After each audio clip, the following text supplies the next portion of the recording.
Big money is on Powerball right now. There is a $1.4 billion jackpot up for grabs in tonight's drawing. And it seems like most of America has already bought tickets, even though chances are all but one, or maybe even none, will actually win. Joining us right now is Dr. Ellis Connors-Kellgren, a clinical psychiatrist at Tufts Medical Center. It's great to see you, Doctor. So let's talk about the odds of winning that massive Powerball jackpot. You got a better chance of catching a blue lobster than you do of actually winning this thing. It's won in more than 292 million. And those are not good odds. So why are we still out there buying tickets? So there are a number of psychology concepts that are wrapped up in buying lottery tickets. So first, our brains cannot comprehend numbers as large as 292 million. So we have a hard time understanding just how unlikely it is that we will win against those odds.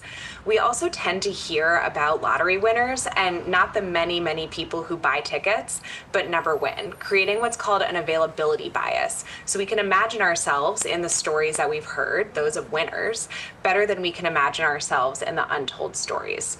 Finally, the sunk cost fallacy comes into play. So what this means is the more people buy lottery tickets and lose, the more they feel they've invested time and money in the lottery, and the less likely they actually are to stop playing.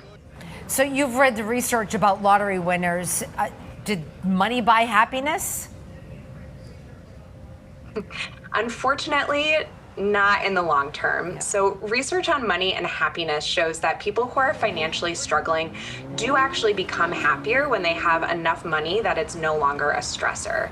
But the effect of money on happiness reaches what's called a point of diminishing return, in which the same increase in money leads to smaller and smaller increases in happiness. So part of the reason for this is that wealth can create hedonic adaptation, which is when we kind of return to our baseline happiness after a major event that we assumed would have made a huge long-term difference in our mood. So let's just play this out. If someone out there does beat the odds, someone within the sound of our voices beats those impossible odds and wins tonight's jackpot, what would you suggest that they do first?